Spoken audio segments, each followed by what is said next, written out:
Welcome to YoYo TV. YS హయాంలో హైదరాబాద్ కు outer ring road ఓ కీలకమైన ప్రాజెక్టు. హైదరాబాద్ రియల్ బూమ్ కు ఓ కారణం. ఇప్పుడు ఈ ఓఆర్ఆర్ కు అవతల నిర్మించబోతోన్న ఆర్ఆర్ఆర్ సీఎం రేవంత్ రెడ్డికి గేమ్ చేంజర్ కాబోతుందా? సీఎం రేవంత్ రెడ్డికి రియల్ రంగంపై మంచి పట్టుంది. ఇప్పుడున్న హైదరాబాద్ కి ఓఆర్ఆర్ టచ్ అయ్యింది. ఫైనాన్షియల్ డిస్ట్రిక్ట్ వైపు ఎప్పుడో దాటేసింది. ఈ సమయంలో ఏ ప్రాజెక్టులు రావాలన్నా, కొత్తగా సర్కార్కు ఓ బ్రాండ్ ఇమేజ్ కి దక్కాలన్నా గ్రేటర్ హైదరాబాద్ అవతలే. అందుకే కేసీఆర్ సర్కార్ పక్కన పెట్టిన రీజనల్ రింగ్ రోడ్డును సీఎం రేవంత్ రెడ్డి ముందేసుకున్నారు. రెగ్యులర్ గా సమీక్ష నిర్వహిస్తూ కేంద్ర ప్రభుత్వ కొర్రీలను క్లియర్ చేస్తూ టెండర్ల దశకు తీసుకొచ్చారు.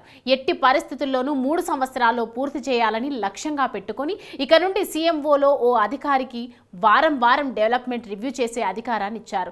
తాను కూడా ప్రతి నెల ఒక రోజు రివ్యూ చేస్తానని ప్రకటించారు. రాష్ట్ర ప్రభుత్వం తరపున భూసేకరణ, హద్దులు ఏర్పాటు చేయడం వంటి కీలక సమస్యల పరిష్కారంతో పాటు పరిహారం విషయంలో పట్టింపులకు పోకుండా నిర్ణయాలు తీసుకుంటున్నారు. అంతేకాదు ఓఆర్ఆర్ కు ఆర్ఆర్ఆర్ అనుసంధానం చేస్తూ 12 రేడియల్ రోడ్స్ నిర్మిస్తున్నారు. ఇక నుండి కొత్తగా ఇచ్చే టౌన్షిప్లు, కంపెనీల అనుమతులు అన్ని ఈ 2 రోడ్ల మధ్యలో వచ్చేట్లు చూసుకుంటున్నారు. తద్వారా భూమి వస్తుందని, అది కాంగ్రెస్ ప్రభుత్వానికి రేవంత్ సర్కార్ మైలేజ్ వస్తుందన్న భావనలో సర్కార్ పెద్దలున్నారు. వచ్చే ఎన్నికల నాటికి ప్రచార అస్త్రంగా వాడుకునే వీలు కలుగుతుందని భావిస్తున్నారు.